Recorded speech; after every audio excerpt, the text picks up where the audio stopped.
So when you say purpose to life, you have to be talking about the purpose that preceded life. Did life come to be out of purpose or not? If it came out of purpose, it's God's purpose. If you say God has a purpose, then he wants something. What could God possibly want?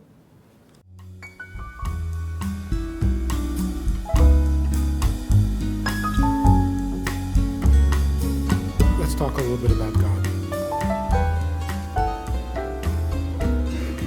What we can know about the non-existent. To help us understand exactly what does it mean that God has a purpose and that we exist with a purpose, for a purpose. When we think of God creating the world, we usually think planets, right? God created the universe. What does that mean? Well, the stars, the planets. That's kid stuff compared to the other things God had to create. The planets, as magnificent as they are and as awesome as they are, the cosmos, those are the physical results, the last final step in creation. Before they came into existence, other things had to be created. For example, the idea of space, the notion of here and there, where did that come from? What makes here different from there? God invented that. Before God created the world, there was no here and there was no there. That's harder to create than a planet. A star is just a star. But the fact that the star is there and we are here, that's amazing. We talk about the divine attributes, kindness and severity. Everybody, popular Kabbalah. Kindness is on the right side and severity is on the left side. And everybody wants to know, so what's kindness? What is severity? I want to know what's right side? What's left side? Who invented these things? So it's not like God created kindness and severity and he put the kindness on the right side. There was no right side. God had to create right side, left side, like here and there, or now and then. Now here's a really interesting question. Going back to the question about the Kabbalah. God created right and left. Which one did he create first?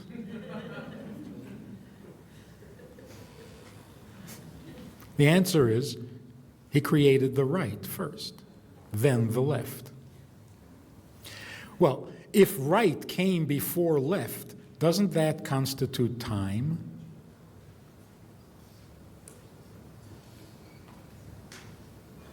First there was kindness, then there was severity. First there was the right side, then there was the left side. Well, first and then, isn't that time? Isn't that before and after? That's what the debate about time is.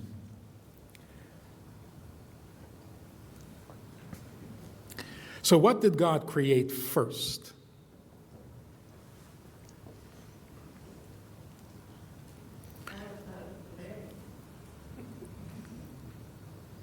Most school children would say the first thing God created was light.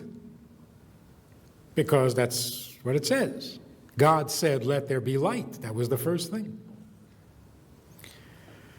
But, of course, no. that's in the beginning, it's not the beginning.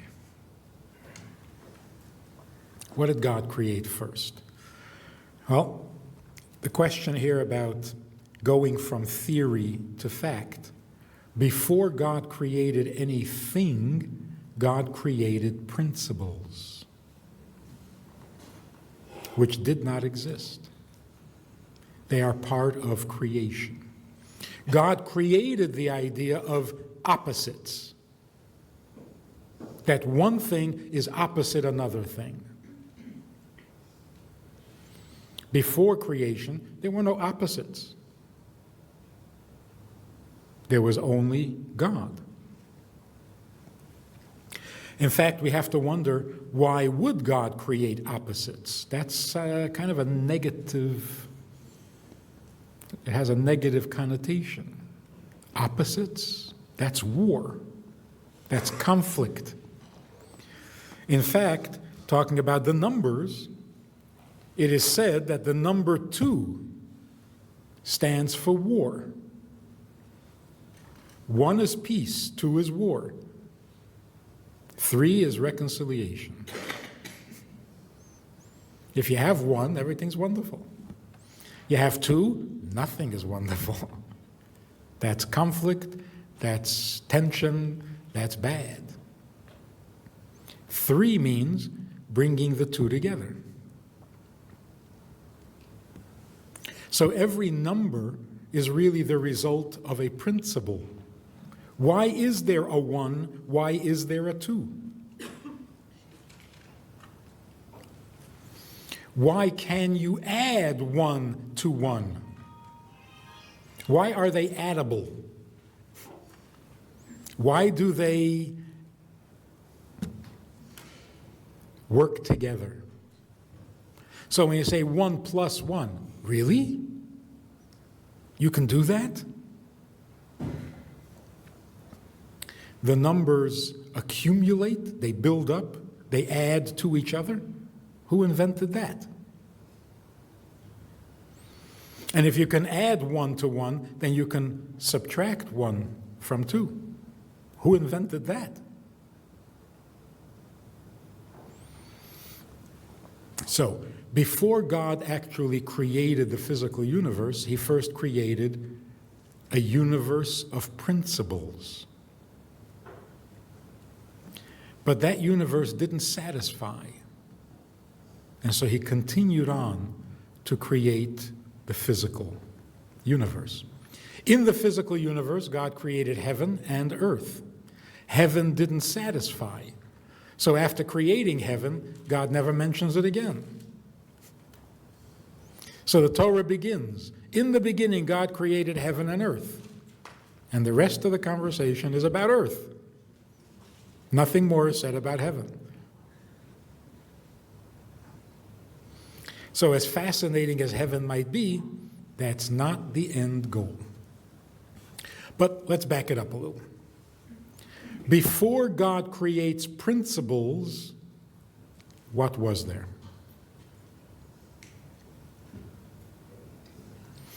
Before God creates a physical universe, he has to create the principle that is the structure or the skeleton behind creation. Which means, in Kabbalistic language, creation happened in 7 days. But those are the 7 emotions, divine emotions, kindness, severity, and so on. Before that, there had to be the world of principle. Those are the other 3 divine attributes that are intelligence. So there are 3 intelligent functions. There's sometimes malfunction. There are 3 intelligent functions and 7 emotional. The 7 emotional produce the physical universe. The 3 mental faculties produced the principles. Let's look at the principles. The Mishnah says the world stands on 3 pillars because that's how it began. It began with 3 principles. Principle number 1. Either something is or it's not. Positive, negative, yes or no. That was the first principle that God invented for his universe. To be or not to be. Not physical existence, just principle. If something is, then it is. And if it's not, then it's not. Because something can be or not be. That's the idea of creation. God is. There is no option. In creation, there is option. Either it will be or it will not be. All we have is a principle. Nothing is created yet. Nothing physical. Now, when you have being and non-being, you can also combine them and get a third product, that which is in between, a combination, a blend. And so you have three pillars: being, non-being, and something in between. Principle number 2. Every existence will have an effect and will be affected. There is an interplay. Nothing exists independently. That is the principle of relativity. Everything affects everything else and is affected by everything else. That is the principle with which God created the physical universe.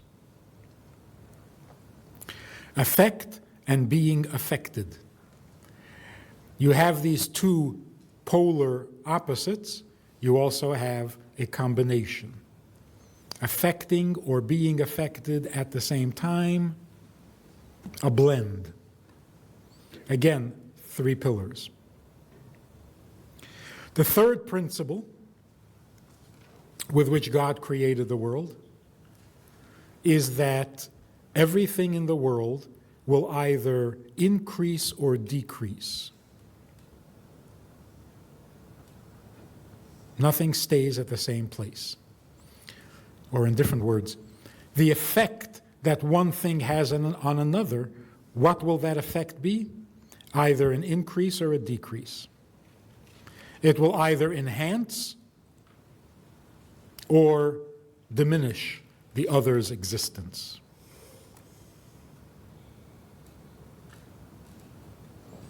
These are the three original principles with which God created the world. Everything else is commentary.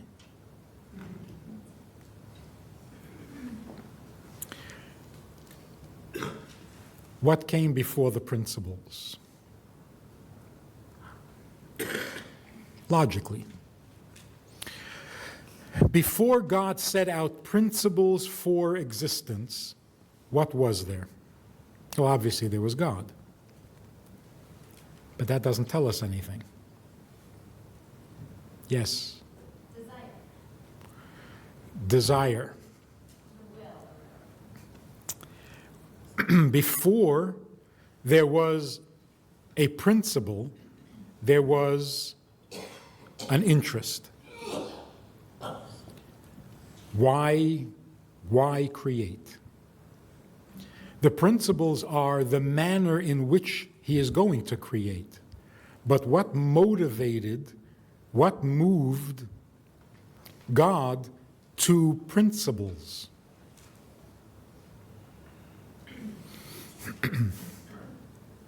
The answer is will. Divine will. That means that before God created anything, he wanted.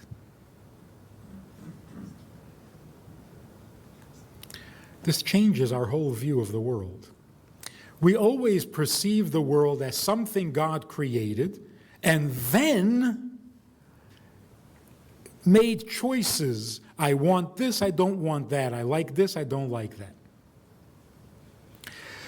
As if God's will, God's opinion, was a reaction to the creation. It actually sounds that way in the description of creation. And God saw all that he had made, and it was very good. As if he didn't expect it to be good. It was only upon examination that he discovered, hey, that's not bad.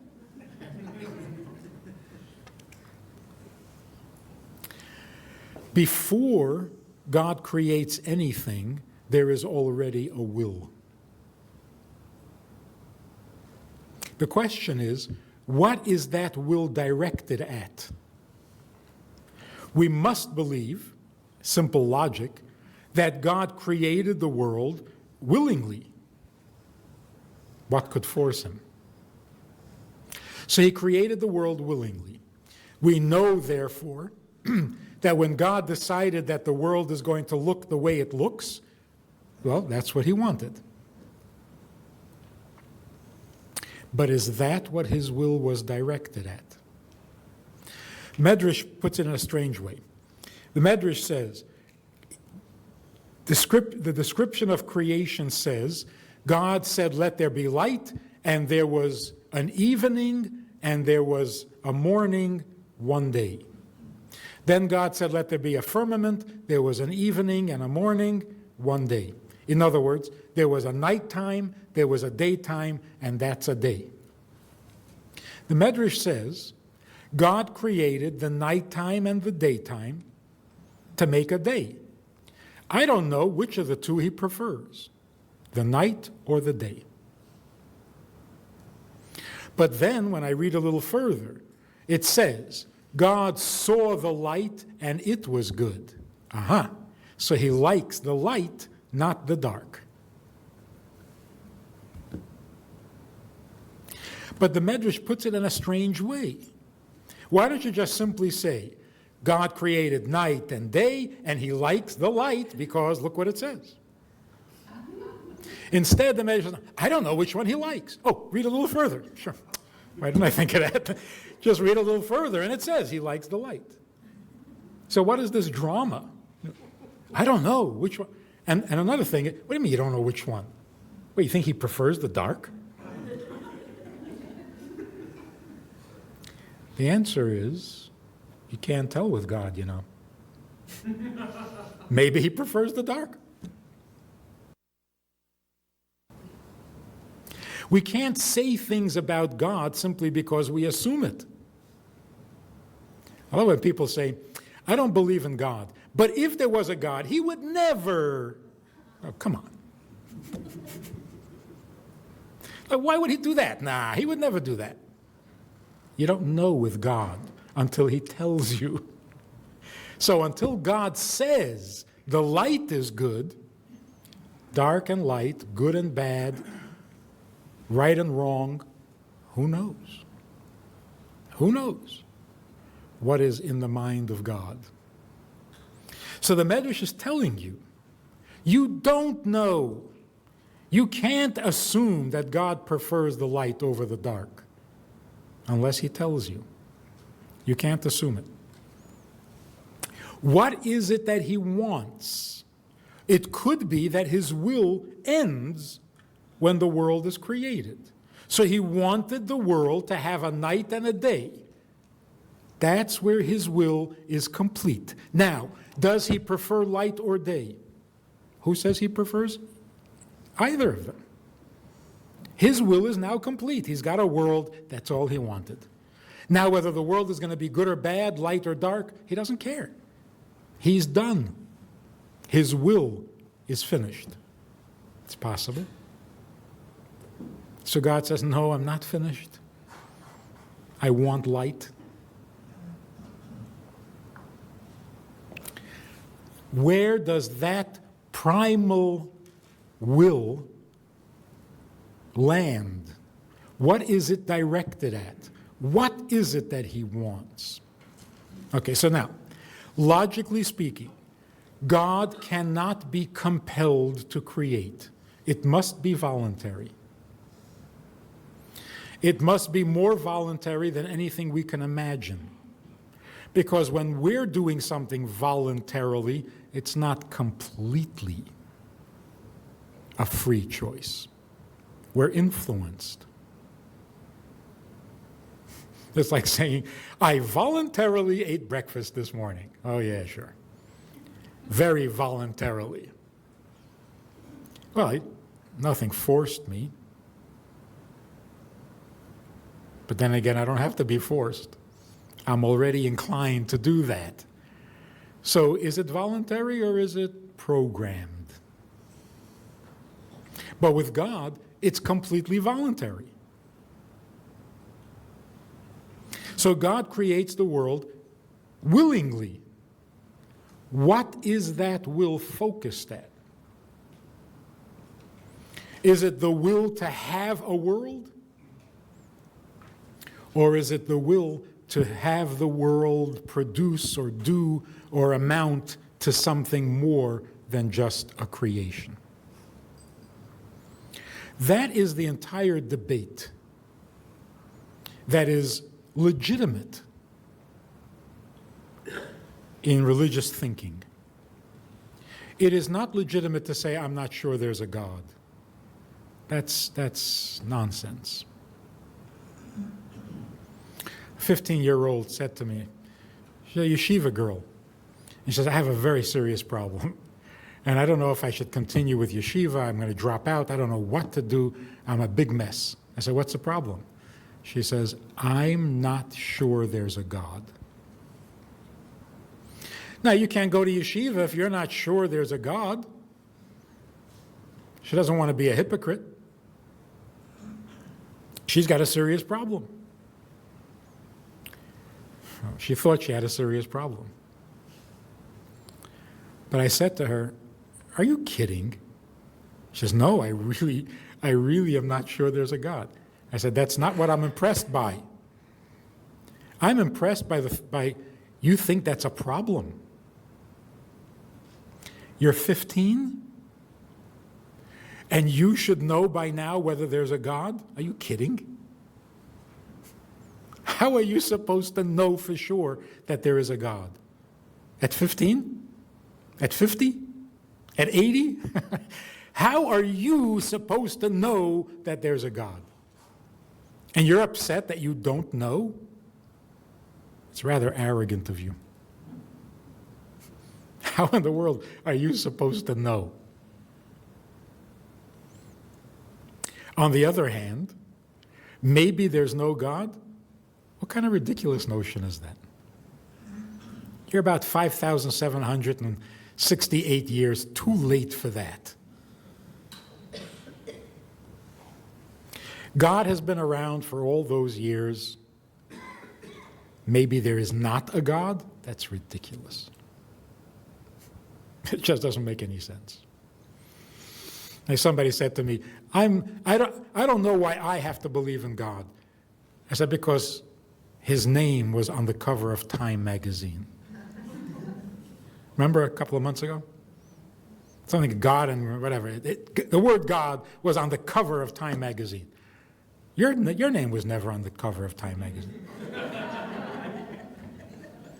And you're not sure God exists?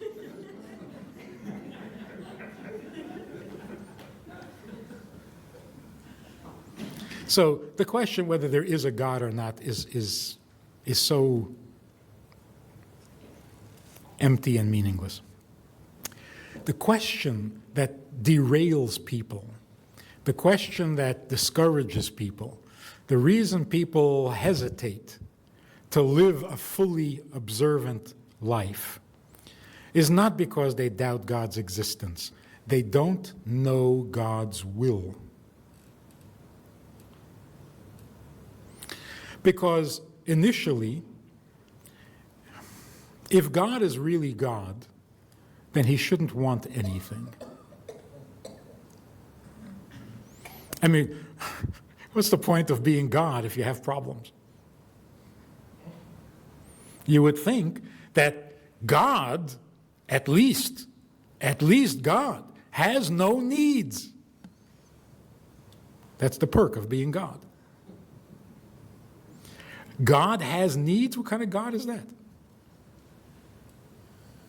So God wants something? That doesn't sound like God. In my imagination, a God wants nothing. So when you come along and you say, oh, God got angry because people, come on, do me a favor. What kind of God is that? How can something people do anger God?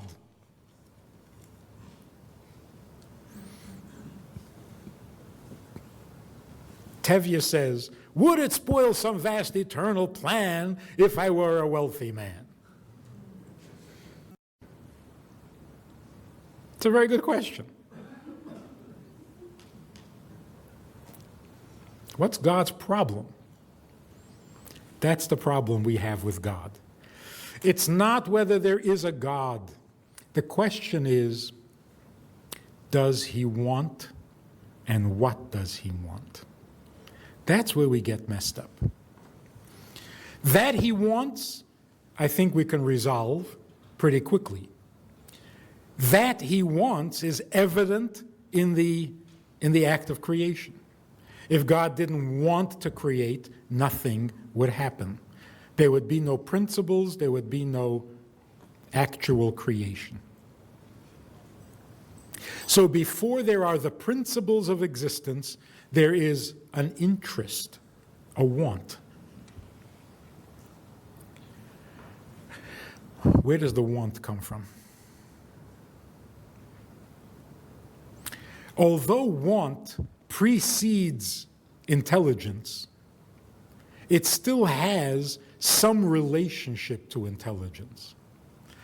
A person wants to live for no particular reason. And that's as it should be. You don't need a reason to live unless you're suicidal. A healthy person who's not suicidal doesn't need a reason to live. He just wants to. Because the will comes before the intelligence. In fact, if you don't want to, you'll never be intelligent.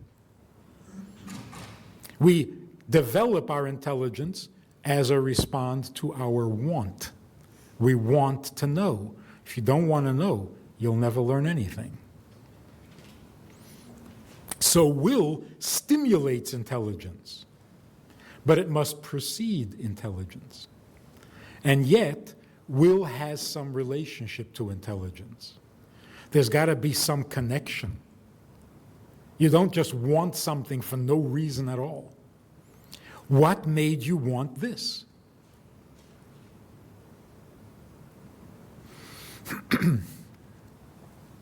We want to live without any particular reason because life is pleasant, because life is good. Life is good for no particular reason, but it is good. So what preceded the will? What precedes will is pleasure. There was something pleasurable about the creation that attracted God, that made him want to create, that made him develop the principles of creation, that made him actually produce the physical universe. What is that pleasure? Why did God create the world? Because he wants to. I mean, you're right. I mean, who's going to tell him not to? If he wants to, he'll do it. But if you're asking the question, why did God create the world? And then you say, because he likes it. What kind of answer is that?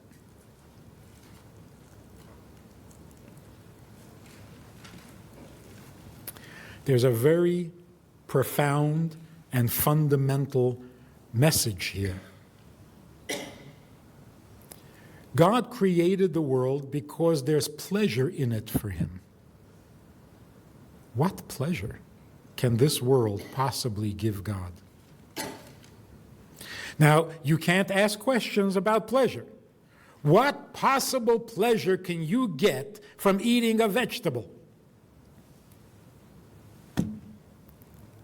Don't know, it doesn't make any sense, but gives us pleasure.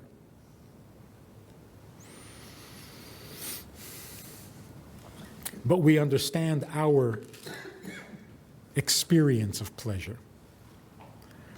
What kind of pleasure does God have? So the Medrash is telling us, God has a desire, it gives him pleasure, to have a dwelling place.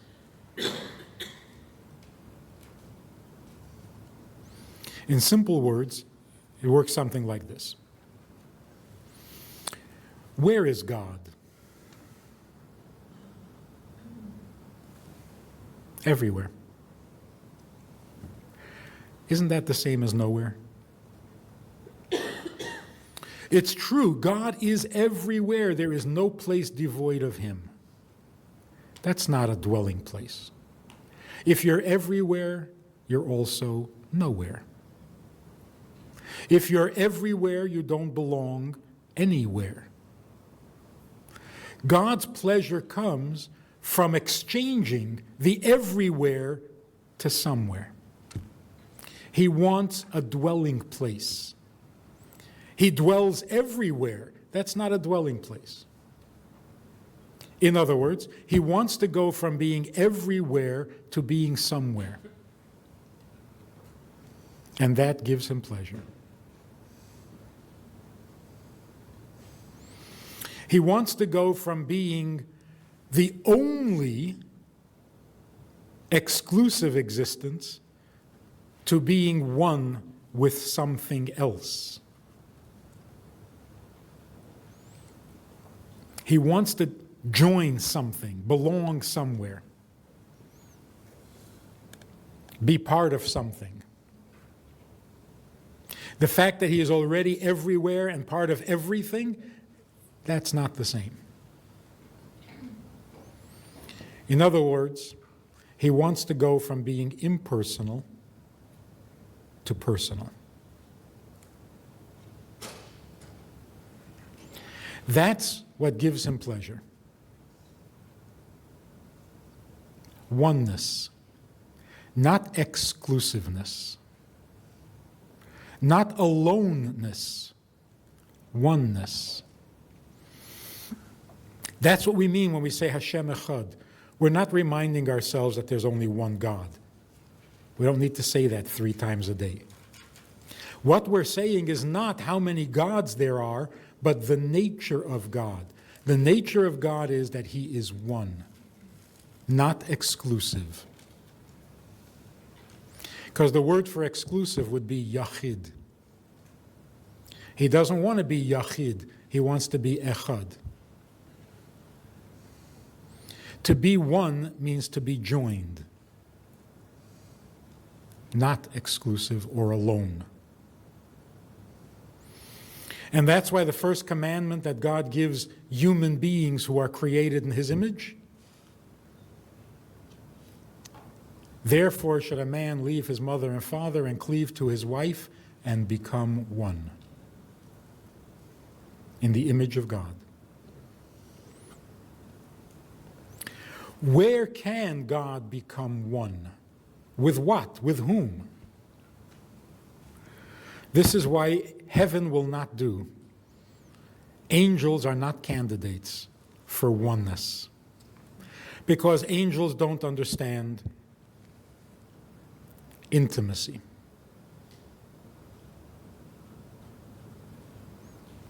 Angels don't have a place, and they don't desire a place. Angels don't have a sense of mission, although they'll go on a mission, but they don't particularly care if there's no mission. Their existence is somewhat generic, impersonal. Yaakov wrestles with the angel, and he says to him, "What is your name?" And he says, I haven't got no name. I'm an angel. I have no personality.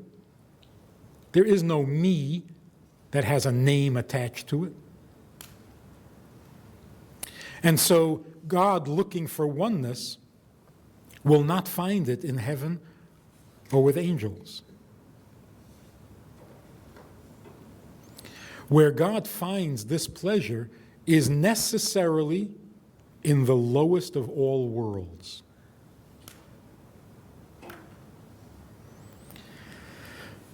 Because oneness demands simplicity. You can't become one if you're complex. Two complex people will remain two complex people. The place in which we make contact, where there can be an intimacy, is in that place where we are simple, uncomplicated. God can't find oneness with sophisticated creatures like angels. God finds oneness only with human beings who are quite simple. What does that mean? How does God experience himself?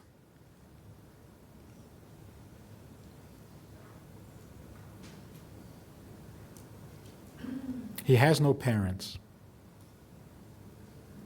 He has no origins. He has no allegiance. He has no debt. He has no dependence.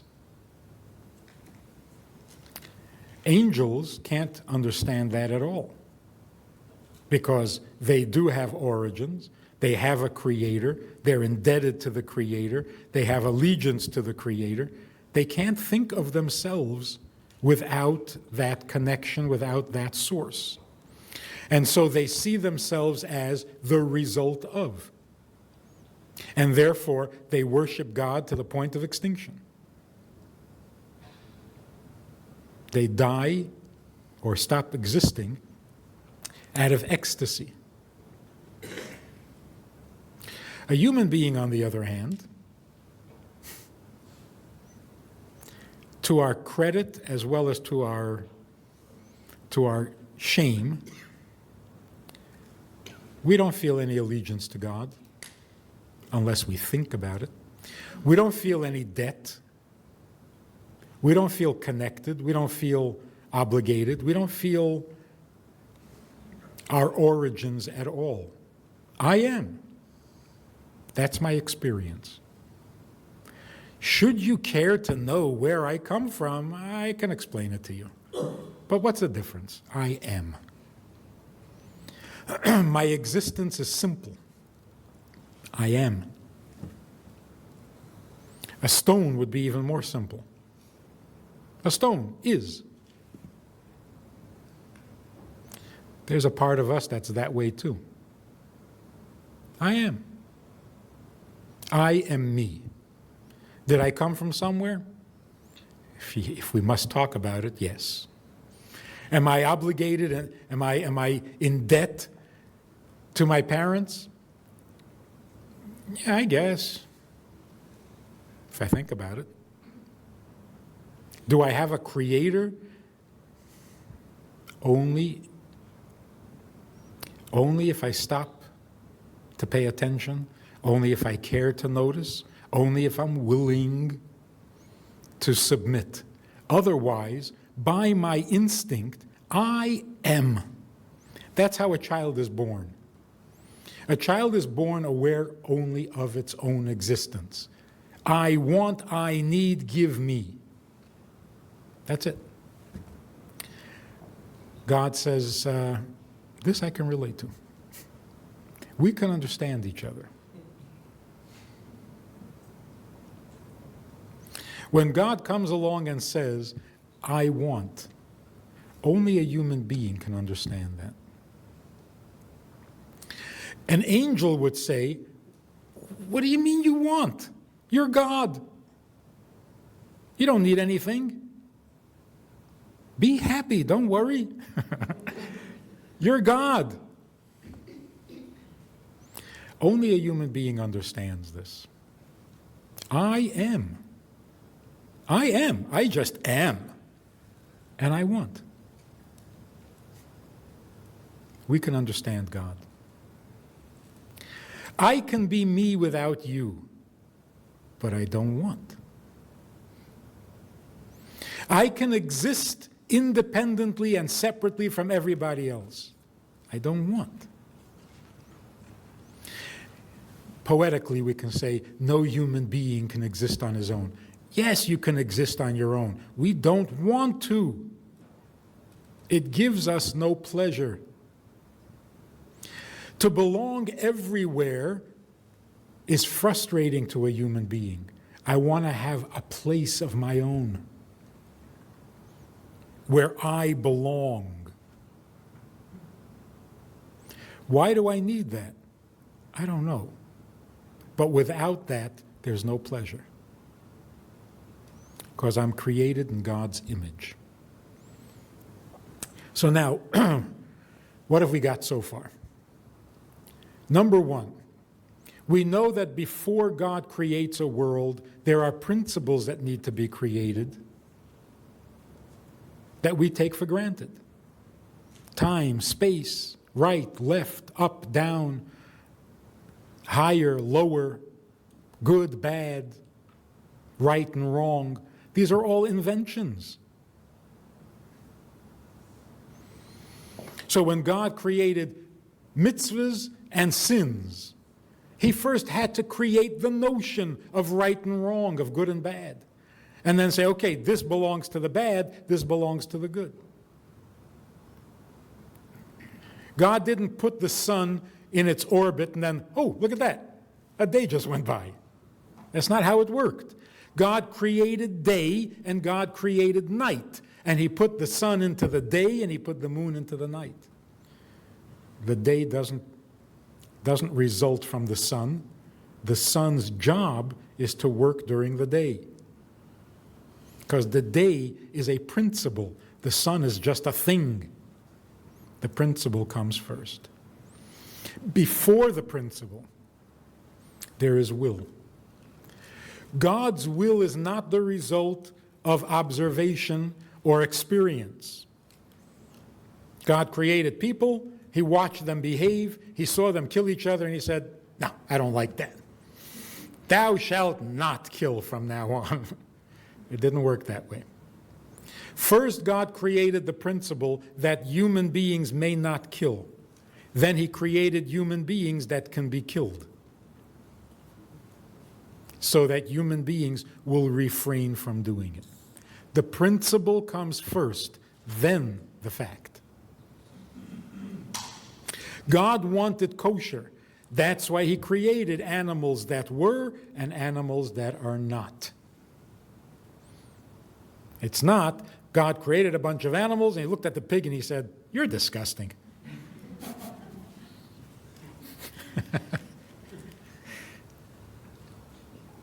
First, God created disgusting. Then he created the pig to fit the bill. Why? Because he wanted something. That's where we get the notion of purpose of life. What does it mean? Is there a purpose to life? There must be a purpose to life. What is the purpose of life? I'm going to kill myself because I don't have any purpose to life. What is that? When you say purpose to life, you're talking about God. You're talking about the Creator. Because the only way life can have a purpose is if it was preceded by a purpose. You can't create something and then think of a purpose. Because then that thing you created had no purpose. Purpose precedes the event. Otherwise, it's not a purpose, it's an excuse. You created a machine, you don't know for what, so you make up an excuse. Like the treadmill. It's to hang stuff on. Well, that's not really its purpose. Yes, that's the purpose I'm giving it.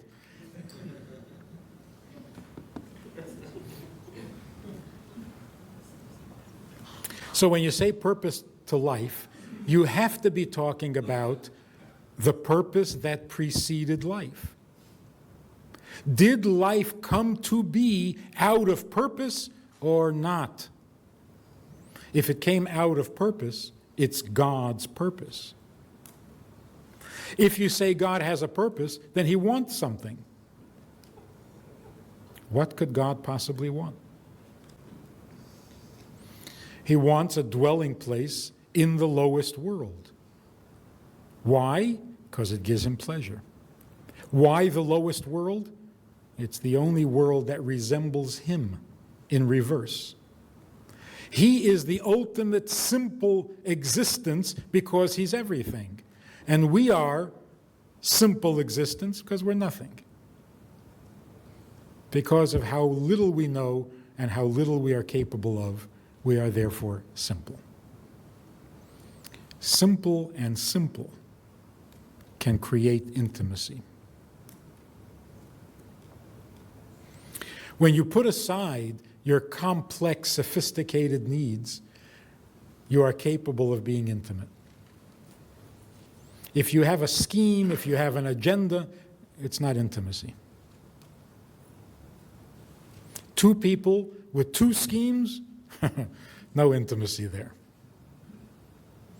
The way to achieve connection, oneness, intimacy, is to put aside all agendas and just be simple.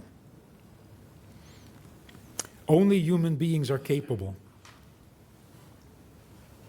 because we are created in God's image. So what is our purpose in life?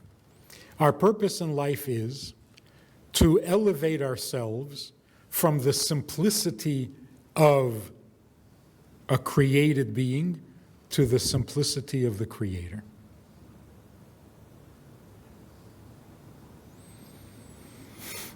And the result is oneness. Whose need does that satisfy?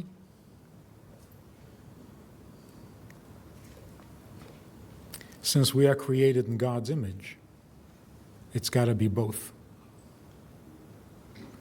The purpose originates with God, but rests in us. That's what makes us different from all the rest of creation. God has a purpose for everything, but the purpose of this lectern does not rest within the lectern. It doesn't have to fulfill its purpose. I have to fulfill its purpose by using it correctly. Why do I have to do it? Because I am the seat of that purpose. It rests in me. And that's why I am driven to achieve that purpose. To put it somewhat poetically,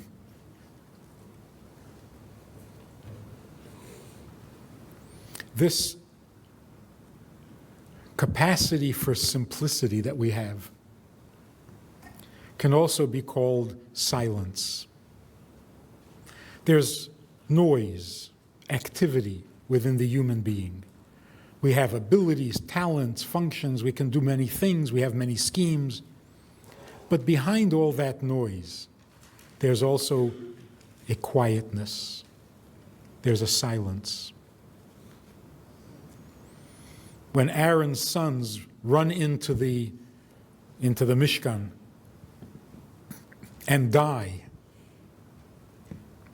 the Torah says, Aaron remained silent.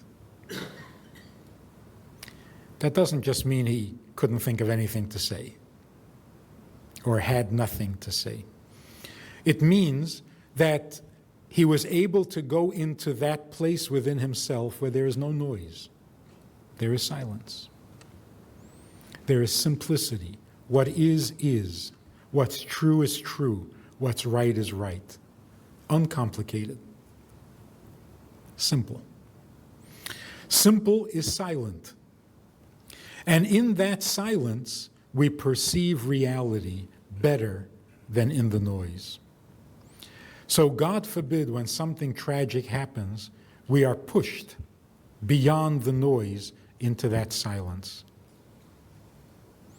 Sometimes when something wonderful happens, it moves us beyond the noise into the silence. Or, as it's described in God, the still small voice. We have that too. And when we are silent enough to hear that still small voice, what do we hear? We hear our longing, our homesickness, which we block out in our daily lives. We're busy. We got places to go, people to see, things to do. We're busy. We're busy. But when we go into this quiet place, then we come face to face with our longing. Because we are purposeful creatures.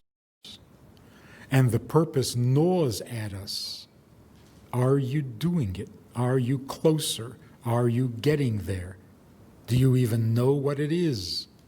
It gnaws at us because we are by nature purposeful creatures. If we should ever be convinced that there is no purpose, we would not be able to survive.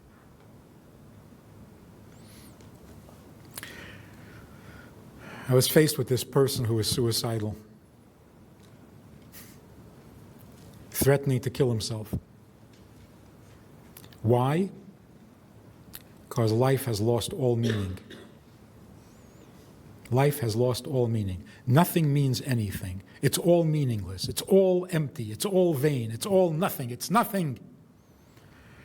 I said, well, in that case, why kill yourself? Just sit and be quiet. Nothing means anything, right? It's all the same. What's the difference? Okay, so sit there and be quiet. What is this grand scheme? I'm going to go climb a bridge and jump off? Don't make a big deal. It's nothing. It's meaningless. Sit. Sit until you die. What's the difference?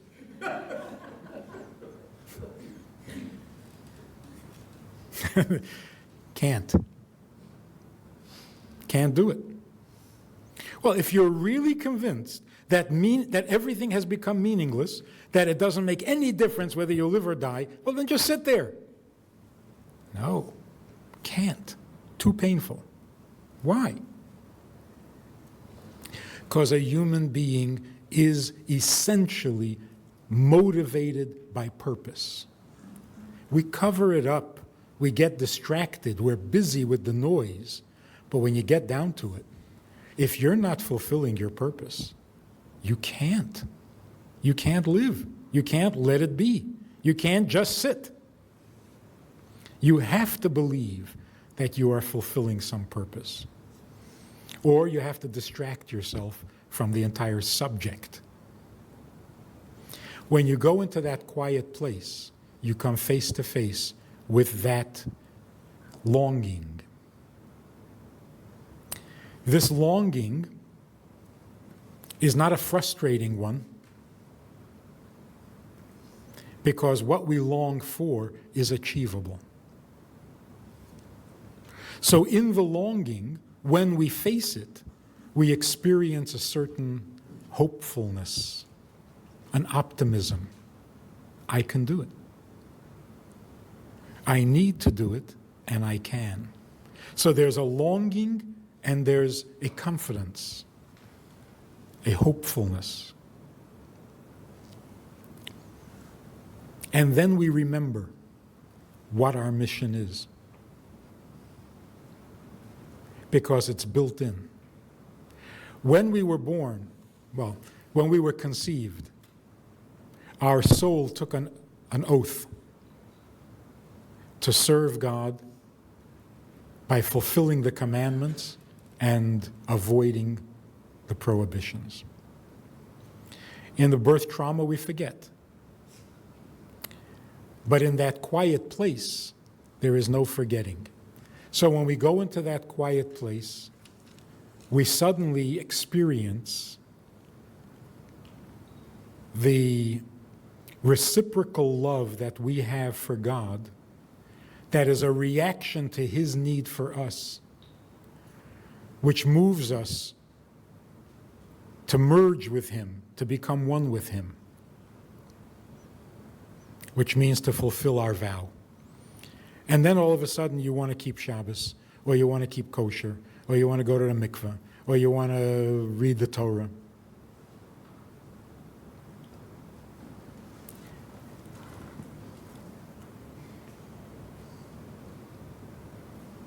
This is what we mean when we say, why do we serve God? Why do we allow God to play a role in our lives? Why is God meaningful to us? Because he is our God. If you ask the average Jew, do you love God? You're obviously so religious and so Jewish, you must love God. And the average Jew would say, I don't think so. I can't honestly say, I love God. I don't think about him that much. When I think about him, it's kind of vague. I can't say I love God. It would be dishonest. Then why are you so Jewish? Then why do you persist in being Jewish? Then why do you keep all of these traditions? Why do you keep these commandments? The answer is because he's my God. Which means to say, I cannot love him because I am not the creator. I didn't start this. But he started it because he wants a relationship with me. To that I can respond. So, do I love God? Not what I would call love. But then why am I so stuck on him? Because he came to me. Because he wants the relationship. He created the world with a purpose. It gives him pleasure to become one with me. And I can't resist that. So if it was up to me, I would not have started this relationship. Because I don't love God that much. But he started the relationship.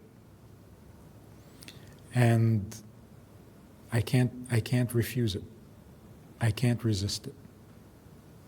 So although I may get distracted at times, and I may be off being busy with other things, but in a moment of silence, as a result of either a tragic thing or a wonderful thing, or simply because I decided to think about it, I will find that quiet space, that still small voice that makes me like God. And in that place, I will remember our relationship and I will serve him. That is the meaning of the verse. This is my God, and I will glorify him. I don't choose him. That's not how he became my God. He chose me. I don't worship him because of his greatness. I don't understand his greatness, and I'm not particularly moved by it. It's good for him that he's great. What does it do for me? And I'm not looking for a God that can beat up your God. So what then is my relationship with God? He is my God, and therefore I will glorify him. I will serve him in the most beautiful way. Because he's mine, not because he's big. Not because he's nice. Because he's mine. And that's where we get this family strength that Jews have been famous for. Had been famous for. What is the power of Jewish family? I glorify you because you are mine. Nobody said anything about your being nice or powerful or wonderful, but you're mine. And that's what counts the most. And mine doesn't mean you belong to me. Mine means this is the relationship that I belong in. This is my purpose. I don't have to invent it. It's mine. And that makes it more precious than all the talents and all the beauty and all the goodness that exists in places that are not mine. That's called intimacy. Intimacy means I know where I belong. And that's the only place I want to be. Although I can be many places, I don't belong in many places. That's what I discover when I find that quiet place. I just want my place, not a good place, a big place, my place. And if my place includes some pain, and it often does, it's mine. I'll take it. But if I'm looking for a nice place, then any pain becomes intolerable. Can't handle it. So we connect to God the way God wants to be connected to us. That's called my God. And when we do that, the world can become what God envisioned. And it must, because God doesn't fail. So the world will not come to some tragic end. It won't peter out. It won't burn itself out. It will become more. It will become greater. It will become divine. That justifies creation. That justifies our devotion. And that makes us partners with God. Because we're not just here to do a task. The mission is not just a job. The mission is to become one with Him, and thereby making the world one with Him. That's a real partner. And that puts intimacy back into the center of our lives, because that's what it's all about. The God of all the worlds wants a dwelling place. He can have all the angels and all the heavenly worlds. Doesn't give pleasure. He wants a personal, intimate relationship. That is the purpose of the world. And that purpose is real. It's what makes it all happen. In the beginning, God wanted. That's the key to everything. The pleasure that we can provide, that is the sum and substance of what makes this world. Planets and stars, and that's just details. The real substance of this world is God's pleasure. And we participate in that pleasure by keeping His laws, His desires.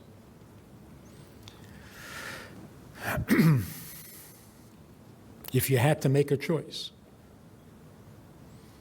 between an incomplete theory of evolution that will explain where you came from and where you're going, or you can respond to your God for whom you yearn when you're honest and quiet, which are you going to choose?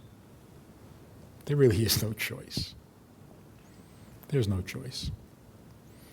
It's pleasant to speculate about evolution. It's brilliant in some ways, flawed in other ways, but it's enjoyable. But it can't replace our purpose in life.